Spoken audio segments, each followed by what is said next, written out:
I just wanted to thank you all. This has been a really, really great start to our school year. It's been very exciting to kind of launch that 100th birthday for Chimacum School District. And today we have a very different schedule, obviously, but two amazing assemblies for you that have been brought to Chimacum High School by organizations in our community at no cost to Chimacum High School. So as we are sitting here listening to the stories and hearing the music today, I want to remind you of what appropriate assembly behavior is, and we do expect you to have your hoods down, no earbuds in your ears. That sends a message that we're listening to something else other than what we're supposed to be listening to. And I just want you to not miss the opportunity to think about the messages that you're going to see and hear, that you already have seen and heard. This morning, our speaker is brought to us from the Port Townsend Film Festival, and I believe that nearly all or all of you have seen the film that they provided to us frame by frame. And there may be parts of that that you didn't understand, or there's context that you'd like to learn more about. And so please be thoughtful and ask those questions at the appropriate time. But keep in mind that they're here to tell you a story. And this is your opportunity to listen, be an excellent audience, and reflect. And I think also realize we've got it pretty good here in the United States. So I'd like to introduce Jeff Yude from the Port Townsend Film Festival, who's going to then introduce our speaker. Jeff.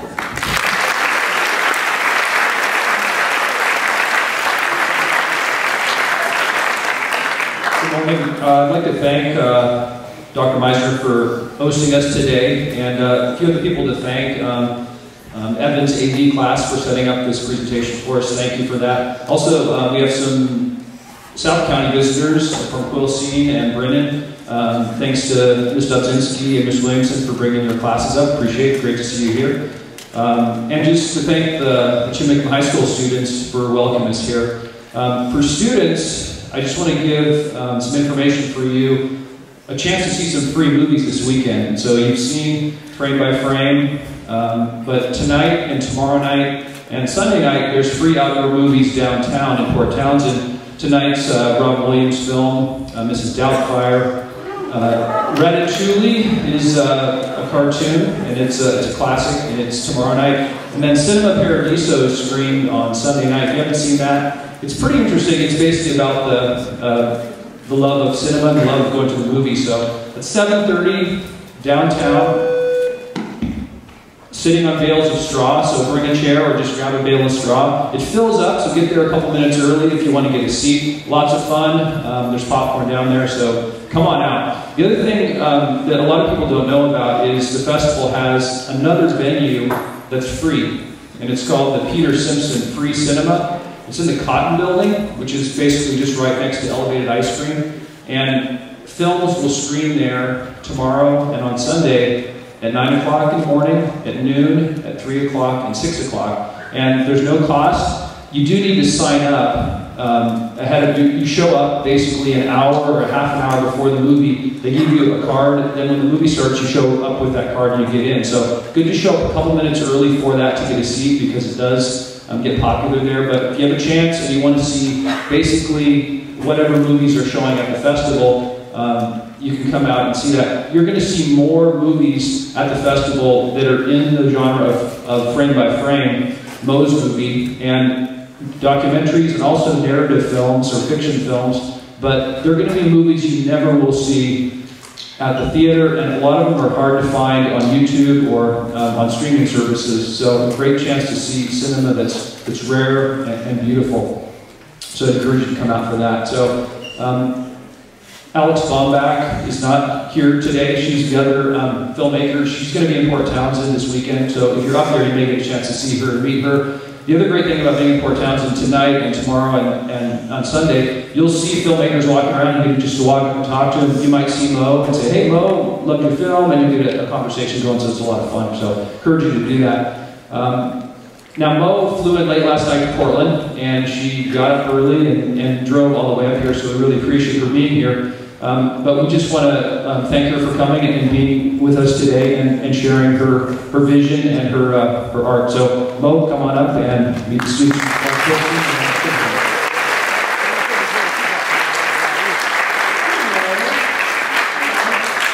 So opportunity to talk about this film. We have so many things we could share, Alexandria, my co-director, and I. But my favorite thing that we've had when we've screened for schools before is how engaged and inquisitive and curious students are, and I find myself wanting to listen to them more than like talk to them, because you've seen my film, so that's really like my version of talking to you about Afghanistan, and I'd love to, so all that said, I'll tell you a little bit about the film. I'll kind of go into some backstory just to give you that, and then maybe we can just have a discussion, which is kind of weird because you're all facing me, but you know, I'll try to talk to all of you, and you can talk to me too. Does that sound good? Yeah. Cool. All right, so Frame by Frame obviously was shot exclusively in Afghanistan. I'll just tell you a little backstory about the film, just because we usually get that question first when people ask us about, you know, why were you and my co-director is the same age as I am, and a woman, why are 2 young women going to Afghanistan, blah, blah, blah. There's actually a lot of people that go to Afghanistan, and it's quite easy to get a visa, and you can just buy a plane ticket and go. Alexandria had been editing a short video for a nonprofit that had a bunch of footage from Afghanistan that was of like everyday normal stuff in the streets.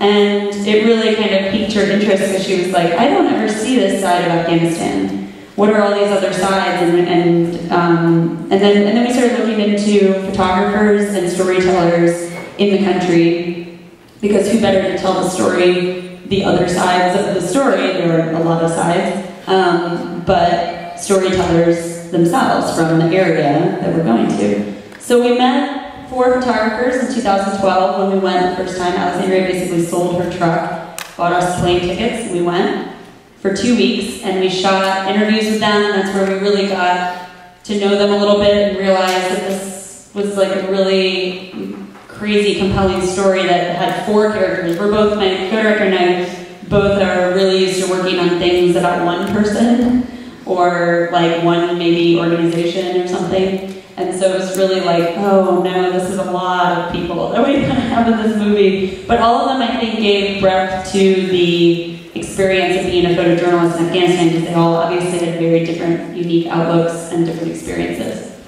So we met them all in 2012, we came back, we did a Kickstarter campaign. How many of you guys have used Kickstarter?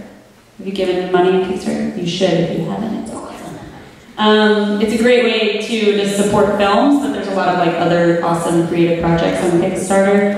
We did a Kickstarter campaign in 2013, and we had a goal of $45,000, and we ended up raising $70,000, which was amazing because then we were able to stay for longer in Afghanistan. We stayed for over 6 weeks, and we were able to travel in the country, which led us to going to Herat with Farzana. If we didn't raise that money, we would have been able to take that flight with her because we were just out of cash.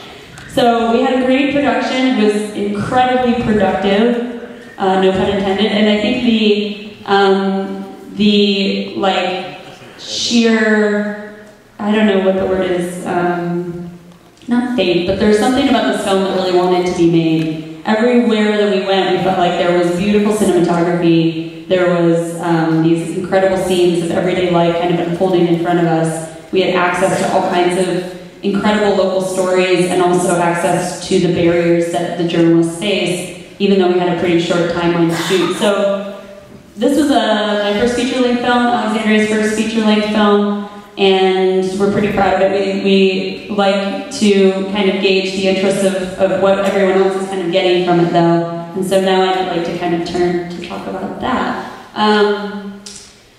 So yeah, I think the first kind of question, you guys had a worksheet to kind of work through, and the thing that I'm always curious about from people is, you know, what were your associations of Afghanistan, if you can think before you saw this film, or even now, if they, you know, persevered through that.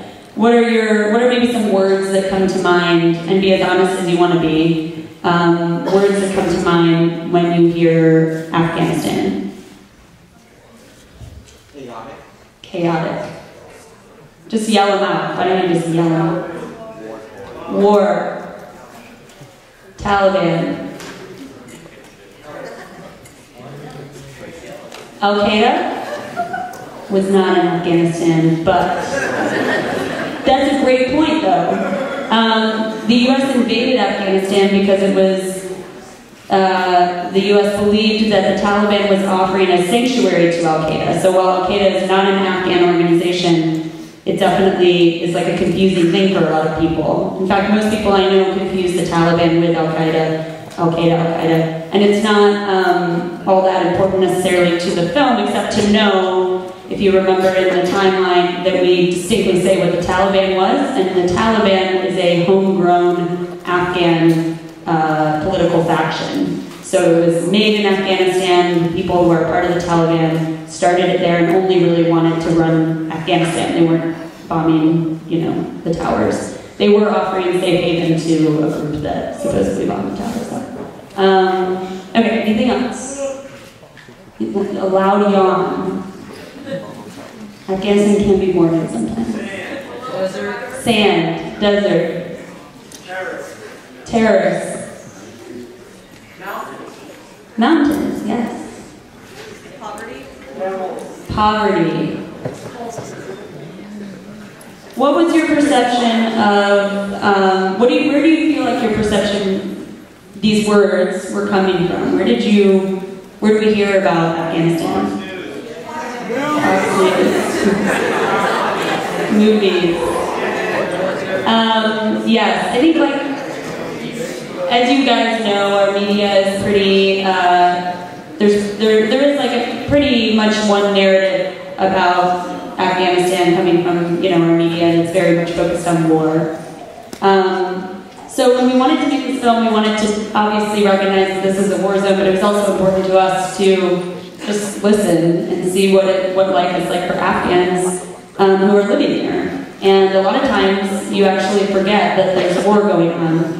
At least when we were there in 2012 and 13. So hopefully you kind of got a sense of the normalcy of life also from the film. But I am curious to know what, and now we should probably start raising our hands because I'd like to hear full sentences and stuff, full thoughts. But what kind of things in this film, when you saw it, maybe gave you a different perception of Afghanistan or surprised you? Like the country is more organized? With the government and everything? Okay. Anyone else? Nothing gave you an impression? I didn't know they had cars. I thought they had You didn't know they had cars? No, don't laugh. It's fine. He's just being honest. Yeah. Yeah, it's funny actually. I travel a lot, but I've never been to a city that was like 90% one kind of car. And Kabul is 90% of cars in Kabul, I would bet my life on it. 90% of cars in Kabul are Toyota Corollas. Everyone has a Corolla. I don't know what the deal is. New, old, everything. Any other impressions that struck you? Oh, wait. I have two different people talking. Go ahead. How men are more valued than women, like within the culture? Does anyone know what the word patriarchy means? It's like male-dominated culture and stuff like that, where men are often put above women. Yeah. It's a male-dominated culture or system. While there are many people who are not patriarchal, including the subjects of the film and also some of their family members and friends, Afghanistan is basically a patriarchal society, and it's not alone. There's a lot of those in the world. You could argue the United States has many elements of patriarchy as well. Okay, wait, there was someone right here though. Right here.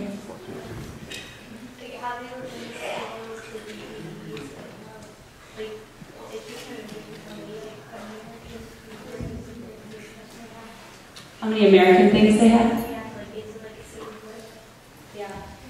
Yeah, the world is crazy that way. I mean, I think technology and all kinds of advances have happened in cities around the entire world. Kabul specifically, it has westernized incredibly fast. And, I mean, the U.S. military has been there, so there's been aid groups as well, nonprofits have been there. So there's been like a massive westernization of Kabul specifically. When you get outside of Kabul, you don't see so much of that, but you still do see a lot of Western brands and or knockoffs as well. Cool.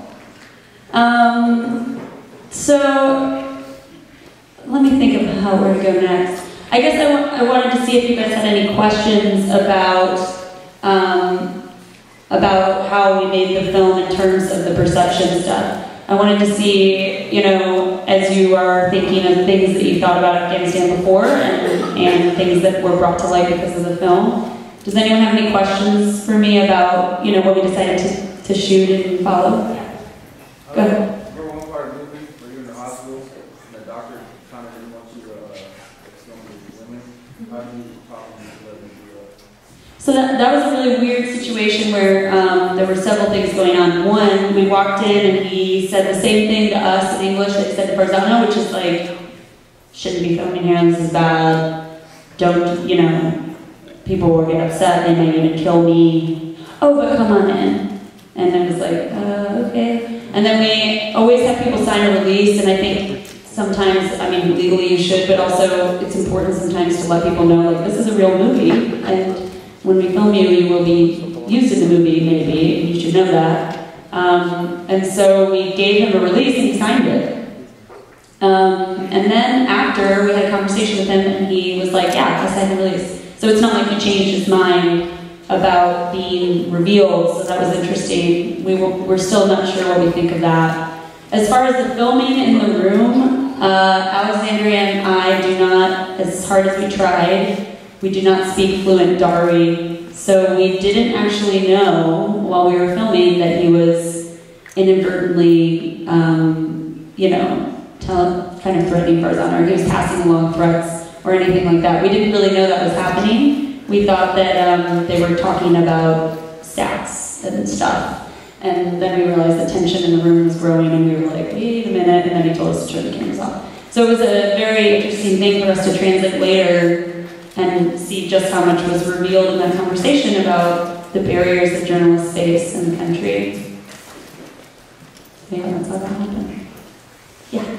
Did anybody like try to like forcefully like take away your camera or like attack you for like going against the side of the culture or anything like that? There is some pushback from people not wanting women to be filmed, sometimes not wanting to be filmed at all. And I get that, and I was following someone in Portland the other day, and you know, they kicked me out of the grocery store because everyone was complaining that I was going to film them and like exploit them buying their grapes or something. I was just filming this one guy. I was like, okay. So all over the place, people, you know, feel really like scared about privacy, or they're very like, oh, no cameras. But in Afghanistan, yeah, it's a very particular thing that, you know, media is really new there, and so people are getting used to it. We did have people tell us sometimes, you know, we don't want to be filmed, and we just wouldn't film them. And then we had just kind of like random backlash, but nobody ever really like took our cameras from us. We were always with the photographers, and they respect the photographers, and they knew they were Afghan, and they had cameras as well, so I think that helped.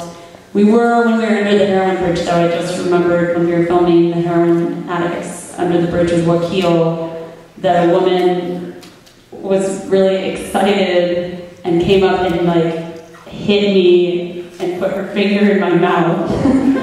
That was gross. But I think she was just excited. She was like trying to tell me like, what are you doing? Or, I don't know. And she had a dirty finger. Anyway. Any other questions about, yeah?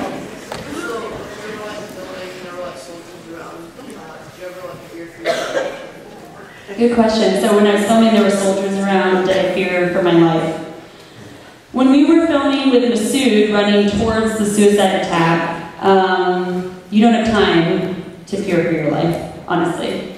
I've been trained in journalism, and I don't cover conflicts. But this is the kind of the conversation that a lot of journalists face, that in the moment you're able to do all the things, stay behind the camera, keep yourself kind of removed emotionally, your adrenaline's going so you don't think. Now when we went back to Ashra, when Masood was visiting the same place that had been bombed before, remember? That was like the most terrifying day ever because it was quiet and there was a big threat that another bomb would go off. In fact, it was such a high threat that all of any friends that we knew in journalism who weren't assigned to cover the event, all the foreigners were taken off of covering the event. They just said it's not worth it, there's going to be a bomb. And all of the Afghans who did go went on their own accord because they wanted to, but they were told by the newsrooms, hey, this is going to be, there's probably going to be a bombing. There was this, I don't know, there was a big risk on that day. And so there's more time there, there's not adrenaline, it's not crazy, even though, you know, people were doing the ceremonial self-flagellation, which is really kind of like, whoa, intense. Even that was like not, it's, yeah, you're not moving around, you're not running after something, it's not dark, it's not crazy. And so that was a really scary day. I think we feared for our lives. In fact, my husband's like sitting right here, and I remember calling him on Skype, and I was like, you want to have a great day? I like, didn't want to tell him where I was going or what I was doing. But I was just like, I don't know if I'm going to come back. But I think that that's something that that everybody really feels in a place with sporadic violence. It's unplanned, and this is not just Kabul. I mean, it's really anywhere in the world that has this newer kind of wave of violence that's happening through detonation, I guess, suicide attacks that are very random, and they're really just there so that people can terrorize the general population and, you know, make people feel scared for their lives all the time. So the Afghans face that. I met people in Ireland who face that, you know, the conflicts that have happened there. It's happening all over the world, but those are the scary times, I think, when there's just like a threat for something. And anytime the Afghans that we were following had like their radar was kind of going off, that's the only time it really felt scared. One more thing to mention, when we were filming the soldiers, we were filming with some soldiers on the street the first time we went, and there was an interesting moment where I realized we were filming them, and they said, yes, you can film us, and it was at a checkpoint coming into Kabul. It's actually that sign that says goodbye. I don't know if you remember seeing that in the film, but we like drive under it to go to Panjshir. So anyway, they're sitting there, and they're like patting people down, and we're just filming. We're like, oh, can we film this? And they're like, yeah. And I was like, oh, they're scared of being on camera. Like, that's normal, a lot of people are. Okay, they'll get used to us. But the more we were there, the more I realized, and the more that they were looking around us, and the more that they were kind of keeping us close, the more I realized that we were actually the ones who were posing a threat to them. Because we're foreigners, and we have cameras, and we're causing attention, and to be an Afghan soldier, this is not something covered in the film, this is just not really relevant to the photographers, but the first line of defense in Afghanistan for security are policemen, guards at the barricades of buildings, which are usually police or private security, and like the troops that are sitting, Afghan forces that are out at the checkpoints and stuff like that. They are the first like people to be hit. They're the first people to be kidnapped. They're the first people to be killed, and then their uniforms are used like the Taliban is trying to pose as them. They're in like a super dangerous situation. And so it was an interesting moment to realize that I was actually putting their lives in danger by filming them. It wasn't that they were like scared of me. It was that they were scared of someone else doing something because I was there. And I think those are all really important things to, I'd like take that with me now when I'm shooting anytime. I'm like, is my presence perhaps posing a threat to the, you know, to your existence here? And just being really cognizant of that is important. All the Afghans that we filmed with the 4 subjects are all really, really cognizant of that. So, but being a foreigner in Afghanistan poses specific risks. So. That was a long answer, I'm sorry. Does anyone else have, yeah? Yeah, what was like your favorite scene to film? Oh, great question. I think my favorite scene to film was, that's a great question. The peace concert was really cool. That was Women's Day, and like, you know, meaning like all they actually had 2 concerts. They had one for men, one for women. And so it was just really, you don't see that in public very often. When you go into an Afghan house, it's like very, very hospitable, and the family's very kind, and they want to have tea with you for hours, and you get to interact with women, and they like take their headscarves off, and you all just sit and hang out and chill, and that's great. But you rarely see, I rarely saw, I don't want to say what you would see, I rarely saw women just kind of like relaxing in the public. They're usually moving around quickly, not a lot of women out in the streets, it's just not really a great place to be. They're like harassed a lot, I mean, yeah.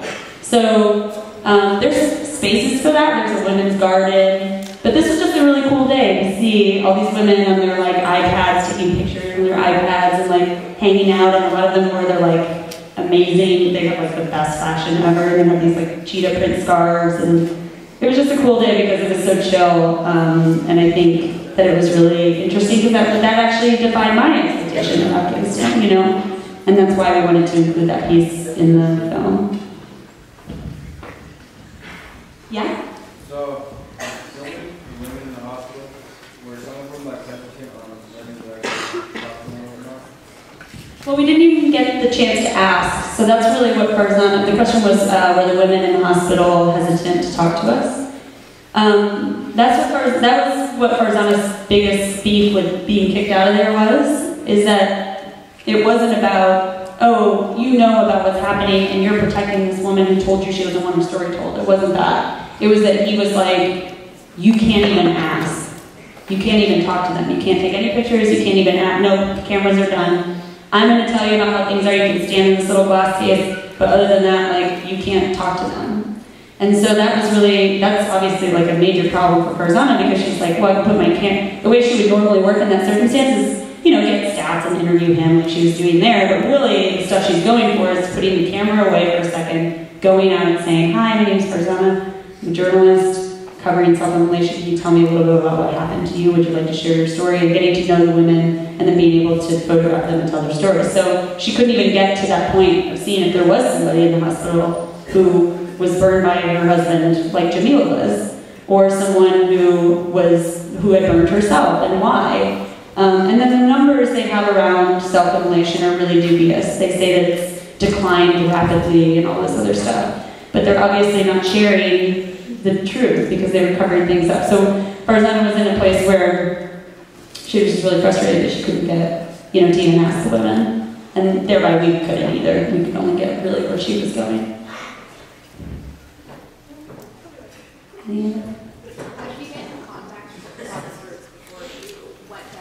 How do we get in contact with them? So we met them all in Afghanistan for the first time. Farzana and Masood, we saw their work before that because it's online, it's all over the place.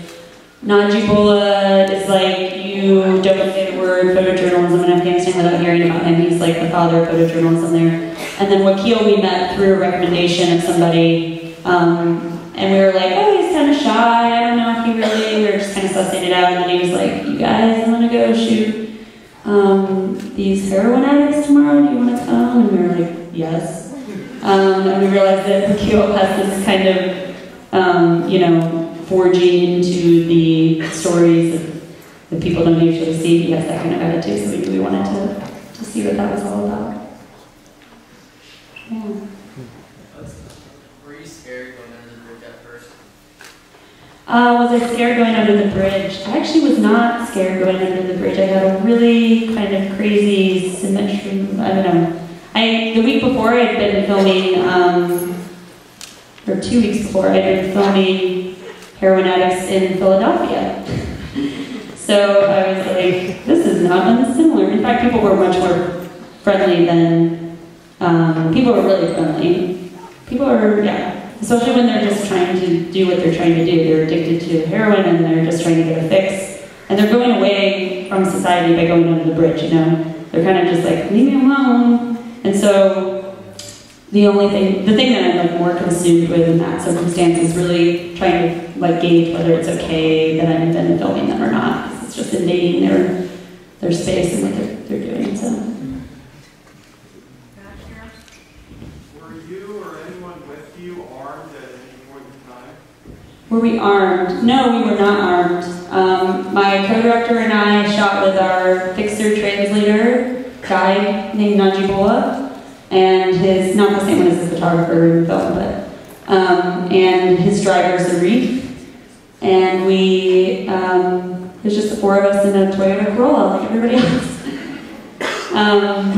I've actually I think I've worked with people who keep arms maybe in the vehicle or something, just in case something goes wrong, but they didn't have that kind of thing. We didn't feel like it was necessary for us.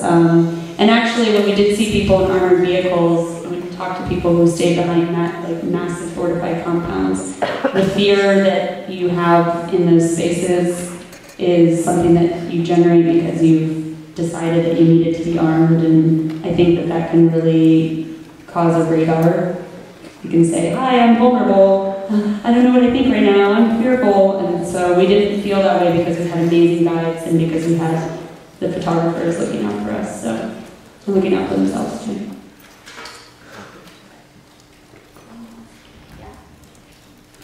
Why did you want to photograph Afghanistan? Why did we want to photograph in Afghanistan? Well, like I mentioned, Alexandria had seen that footage and she was just kind of compelled to go. She asked me to go the first time that we went as just like a second shooter. And I was not super sold on just going and telling a story, or if we were working on a project about NGO or a nonprofit, I wasn't interested in that. That's what I do that work, but I'm not interested in risking my life over that work. But I was really compelled by this idea of the Taliban and family photography, you know, and what is it like now for photographers to shoot in Afghanistan, and what is the state of that fledgling free press situation? What is it like to work within that, to be pioneers on something that didn't exist at all until 2001, which is, if you imagine if like we had no newspapers, no internet news sites, we had no way of getting news at all except 2 radio stations run by the government, and like transmitters that were taking in BBC Farsi stations from outside of the country. But can you imagine if that's the only way that you heard what was going on in the world? And then all of a sudden, in 2001 onward, there was this like, oh, newspapers are born, TV stations are born, and all this stuff just happened in 10 years. Such a short period of time. We've had journalism since they were like handwriting pamphlets and stuff, you know? So this was just a really crazy thing to think about for me. Like, what is it like to work in this crazy space that's so new? And to be an Afghan, you know, telling the stories of your own people. What does that look like when your country's on the world stage because one of the biggest superpowers in the world has invaded and is fighting there and has been for 10 years? So that was kind of why I wanted to film there. I kind of knew the country was going to be beautiful, to be honest, because I just had, I'd seen a couple of things that people had shot that were beautiful, and so, but I had no idea it would be that beautiful, honestly. When we showed up, I was like, wow, this is going to be really easy to make a pretty movie.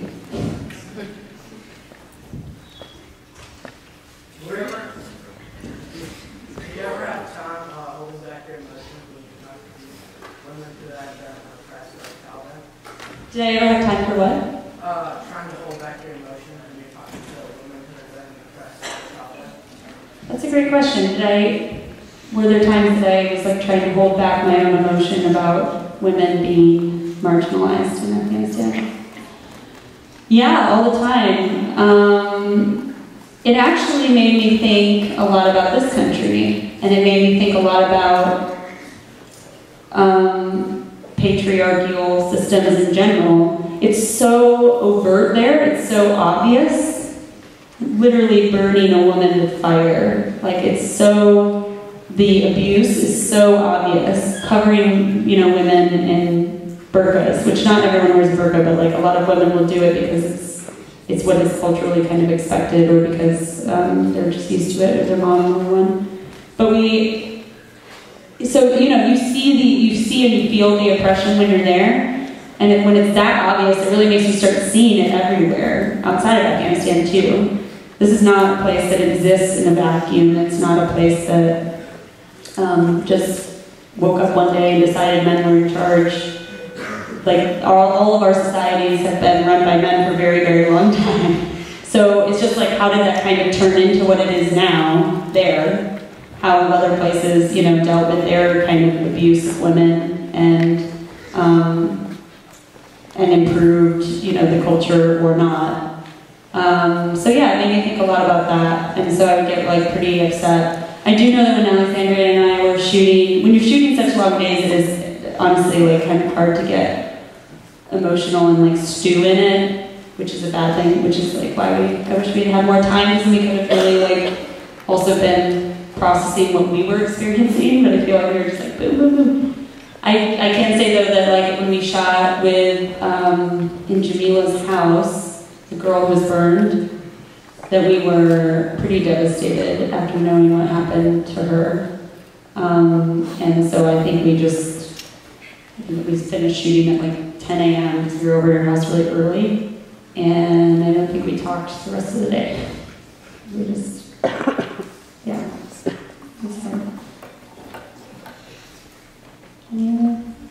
Besides the journalists, were there any other American civilians in the city where you were? Yeah, there's a lot of Americans at that time. I guess not so much right now. The last year, the security's gotten pretty dicey in Kabul. But there were a lot of foreigners there. There was a lot of foreigners there following 9/11. In fact, it was like it was an interesting place, Afghanistan, from like 2001 to 2005. Was a surprisingly like safe place to be a journalist because there weren't a lot of suicide attacks going on. The Taliban had just been destabilized. U.S. military was like, you know, on the win, I guess, in that way. And so young journalists from all over the place were like, this is the place we should go. It's still a war zone, but like it's easy to get around. Afghans are really nice. Like we can have parties. There were like there was a big foreigner scene there for a while. That's tapered off, but there were still a lot of people there, and we met, you know, we would like go hang out with people late at night at their compound or whatever. It is a little disconcerting how, I think this isn't always the case. A lot of places that I travel, there's a lot of integration of people who are foreigners and local people, especially when they work together. But in Afghanistan, it felt very sequestered. It was like all the white foreigners are in their compounds and going to certain restaurants and then like not going to the Afghan places and vice versa. I think that's because there's been security risks for foreigners, so Afghans don't want to hang out with foreigners because there's a chance that they could get attacked, or if foreigners don't want to go to Afghan places, there's a chance they'll be kidnapped. So, but that's not always the case. I mean, we were eating lunch every day at Afghan places, and it was perfectly fine. It was wonderful, delicious actually. But to answer your question, yes, there were foreigners there, and some of our friends are still there, and we are in touch with them. And that's how we kind of know about the security situation. So. When you were like taking pictures and stuff,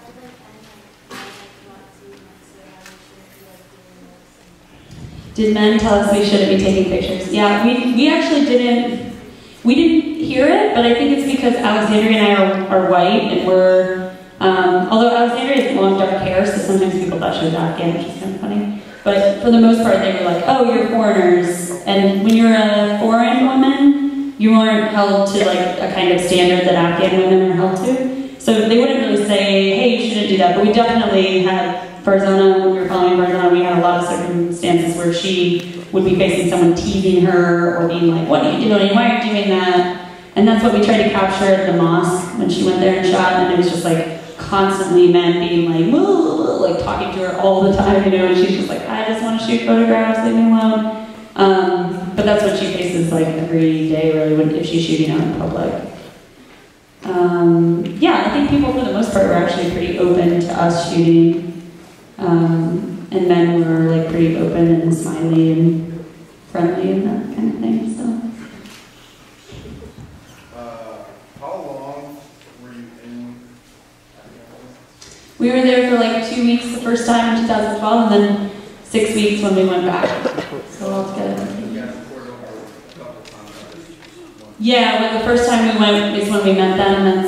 We filmed a little bit then, but most of the film was made in 2013 when we went back. Do you still keep in touch with the photographers? We do still keep in touch with the photographers. In fact, I was just sending a message to Masood on Facebook. They're like really big in social media, so they're on Instagram. Well, Masood and Wakil are on Instagram, and then they're on Facebook, and yeah, we kept in contact a lot. In fact, earlier this year, do you guys know about Seattle International Film Festival? It's a great one. It's actually the biggest film festival in the United States. But Seattle Film Fest is like a 3-week festival in May, yeah. And we brought all 4 of the subjects in for Seattle, and then also to go to Mountain Film Telluride in Telluride, Colorado. And that was really magical. We spent this like incredible time with them where we actually just got to like hang out and be friends and not film their lives.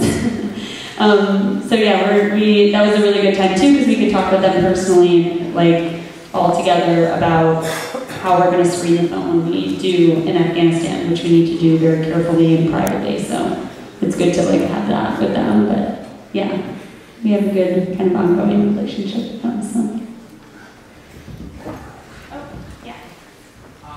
So was it illegal to burn a woman or was it culturally right? It is illegal to burn a woman everywhere, I think, because I think it's like murder. But I don't. There's no like law that says it's okay for men to hurt women in Afghanistan. There's laws in the books, and then there's like the cultural practice. And courts are run by people who have certain interests.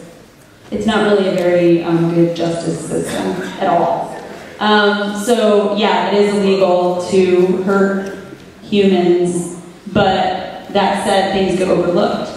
So I can understand why you asked that question because Jamila's, ex and his dad, who burned her, are still hanging out, living life with her daughter, and there's no justice there. She's reported things, nothing is happening, and she doesn't think anything's going to happen. So, to reform the government of a place is a really, really tall order. It's a large job, especially when people in power are not going anywhere anytime soon, and they've been warlords in the past and done atrocious things in the past, so you don't expect them to like check their power at the door and decide not to do that anymore.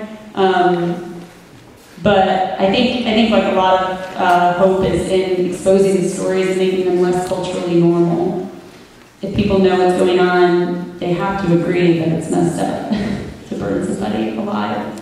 And there's been progress on that front. There was a woman who was it was a really awful, tragic event that was, had not been, it hadn't happened in Kabul in this public way in so long, but basically there was a woman named Farkhunda who had spoken out against a powerful man in Kabul, a mullah, which is like an Afghan, or not Afghan, Islamic priest kind of thing, a mullah, and she had said that he wasn't speaking the truth. And for saying that, he basically told his congregation and his people to attack her. And they did on the streets, actually really close to where we went with Masood when he went back to the bombing. And Farkhunda was murdered in the streets by a horde of like 40 or 50 men. And people took video of it, and she was basically stoned to death. So when Farkhunda died, women were terrified in Afghanistan because they were like, I thought we made progress, and look at what happened, this woman is killed in public, what is this? And the good thing about there is like a little bit of a silver lining, and that's that Farzana was a part of this group of women who ended up carrying her coffin in protest, which like women are not usually allowed to carry coffins or really do any kind of public display of dissent or anything of that kind. So it was the first time ever that women in Afghanistan had like all women had carried the coffin, and they like protected Farkhunda's grave and like made a memorial for her downtown. And so it was a big statement to say like, we're pushing back, we're standing up, we're women, and we can't do this again. But it's a scary thing too, because there's many more Farkhundas, I'm sure, in the country that we don't know about, that it hasn't happened in public. So. How did you feel about the religious aspect of Afghanistan? I think Islam is one of the most beautiful religions in the world. I mean, it's one of the biggest too. And Afghans there's like so the religious aspect of Islam in Afghan culture is really strongly ingrained in the culture. And it's the Islamic State of Afghanistan, actually. It's an Islamic country. So it can be a beautiful thing, but like we all know, this happens with Christianity as well. Different interpretations of, religion or any ideology can be really abusive if the wrong kind of interpretation is happening. So, true to form, faithful, wonderful, gentle, spirited Afghans that we know, a lot of them that we worked with in the film, who are Muslim, respect the traditions of the religion and see quality and beauty and tradition, I guess, in Islam. And then there's those who kind of construe the writings of Islam to fit their own agenda. And we didn't actually know anybody, we didn't hang out with anyone who kind of has that they're usually fundamentalists, right? And they're usually not hanging out with foreign women. So, but we didn't really know anyone like that. We were mostly interacting with Afghans who see a very strong and beautiful thing in Islam as it's being used in their culture. And then there's different sects of religion, so it was really interesting to get to know the difference between Sunnis and Shias, and the ceremony that we filmed was a Shia ceremony, and the bombing that happened was supposedly coming from a Sunni faction, and so learning about those kind of squabbles was interesting as well, because it really informs the way that kind of Islam is being used and kind of misconstrued elsewhere in the region, with ISIS and other things like that. So I think a lot of Afghans, just say one more thing, I think a lot of Afghans were really sad when the Taliban took power, and they, as you saw in the film, Wakil talked about how even his dad, who's a very faithful, wonderful, gentle man, was like, yes, the Taliban are in power. I mean, they had been occupied by the Soviet Union, and then they had this civil war that was devastating, where, hundreds of thousands of people perished, and they just wanted some kind of stability. So then these guys come in who are supposedly Talibs, which means students of Islam. They were professing that they were going to use the faith and all the things. Let's go back to faith. The communists banned Islam for the most part, and let's go back to where we are. Our roots is in Islam. And people were very, very hopeful for that. And then they saw the way that the Taliban was instead using Islam to push their own agenda and to hurt women, and just to have a power structure, basically, and have reasons for the things they did. And that was heartbreaking for Wakil and for many, many Afghans. And so I think there's, when people ask us, this is a different subject, but when people ask us, oh, do you think the Taliban's going to come back? I don't think the Taliban, I don't know, I'm not an expert at all. But from my interactions with Afghans, it sounds like, that the people wouldn't stand for it, because when the Taliban came to power and did the things they did, they weren't just hurting people. They were speaking badly about a religion. They were giving a religion a bad name. And this is a religion that people hold very dearly, the way that, I'm sure some of you have your own religion and you hold it very dearly, their faith in God and their faith in humanity. And so I just can't see Afghans standing for that again, but we'll see. Good question. Where did you stay when you were there? The first time we stayed in the kind of compound called the Park Palace that's like a hotel, a guest house for foreigners. And I was on edge the whole time, and it was actually bombed earlier this year, because it's just kind of a target in the sense that it's a place that foreigners always go. And it was fine, but I remember just feeling really tense. And then the second time we went for a longer period of time. Most of the film was made when we were staying it was the office of our fixer, our guy, Najibola. His office had extra rooms upstairs, and they just put in a bathroom and a Bukhari stove to keep things warm, and they were like, you want to stay there? And so that's what we did, which was great, because it was really under the radar, super chill, just 16-year-old kid who was always on Facebook, was making our meals every night, and it was just really, felt really normal, I guess. Yeah. When you were under the heroin bridge, what would you say the youngest age you saw was? The youngest heroin user was probably, I don't know, maybe didn't ask their age. People don't really keep track of their, well, maybe they just didn't want to tell us. probably like 15. There was like the young boy that Wakil took a picture of, looked like he was 15 maybe. But overwhelmingly though, most of the men down there were like, I would guess in their 30s or 40s.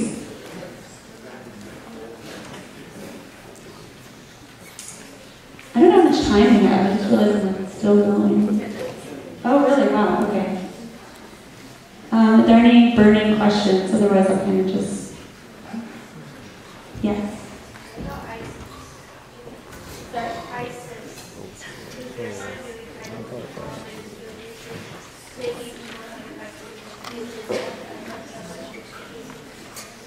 Yeah, that's a good point. She mentioned that ISIS is doing a similar thing that the Taliban did, which is using religion to, perpetrate their ideology. Yeah, ISIS has now moved into Afghanistan and fights the Taliban. So there's an interesting clash going on there. It's a little murky what's going to happen, but hopefully Afghan journalists are going to stay on top of it and give us a good sense of what's going on. So right now it's really confusing. What was your favorite kind of food over there? Great question. My favorite food there was, there's this thing called bolani, and it is basically a potato pancake with delicious chives and parsley in it, and you put yogurt on it. It's really good. It's like dollop, you can go get a slice of pizza at Waterfront or something. It's like that kind of food. Everyone's like, oh yeah, just go get bolani for lunch. It's like getting a hot dog at a hot dog stand or something. Oh, that's cool. So it's like street food, yeah. Okay, anything else? Well, feel free to ask me anything after if you have time, or I know that you've had a lot of questions. So I guess the only other thing to say would be one huge thing that we found as we kind of rolled the film across. We've done a ton of screenings across the United States, and now we're going abroad with it. Is that we get a lot of people who are kind of surprised at the way in which they felt distanced from Afghanistan before, and how the film could maybe hopefully bring them closer to understanding what it means to be an Afghan, and that it's really not all that unlike being an American. That the kind of common humanity behind all of us is evident. And so I guess I would just encourage you guys to, as you go forward in life, to not just with Afghanistan, this is a particular country with its particular things that we talked about this time, but really with anywhere in the world, to question the stuff that you're hearing, in the first place about a place, or not even question the information, because the information might be correct, but I think that we just have a way of subscribing to this thought that a country is only the 5 headlines that we got to read, because that's all our brain can conceptualize. In reality, everywhere in the world is much more complex than we'll ever really know.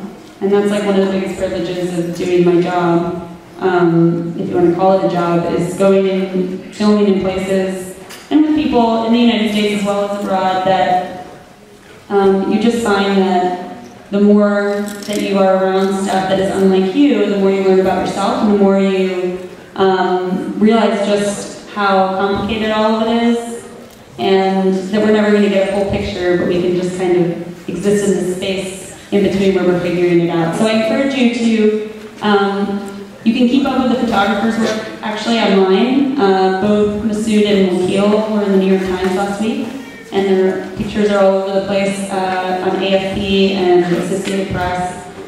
Barzan's stuff is all over the place as well, and Najibullah, you can find them on Facebook. But I would encourage you to, anytime that you are curious and you just you're reading something, you're hearing one idea or one kind of conscripted thing about a society or an issue, I would highly encourage you to just look at try to seek out local voices. They are on the internet all over the place. To find people who are writing, who are taking pictures, who are telling film stories, and coming from the place in which they're talking about, because they can offer that nuance that you wouldn't get otherwise. I don't think I would want to ask somebody in Seattle what your life is like, at your house. I would want to hear it from you. I would want to know Chimacum from the people who are from here, you know, because you just have access to the community and you understand it. So I would just encourage you to anytime that there's something in the world that you feel like it's something that you don't understand, or you think you do understand, you probably could get it, do right by you and everything to just look at the local voices behind it. And that's all I got. Thanks a lot.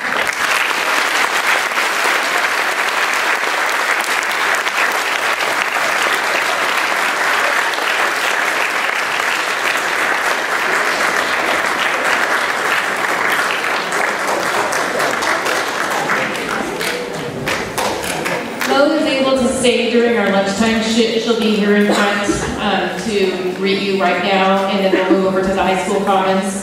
So feel free to visit with her, and also introduce yourself to our guests from the other school district. You are dismissed to lunch.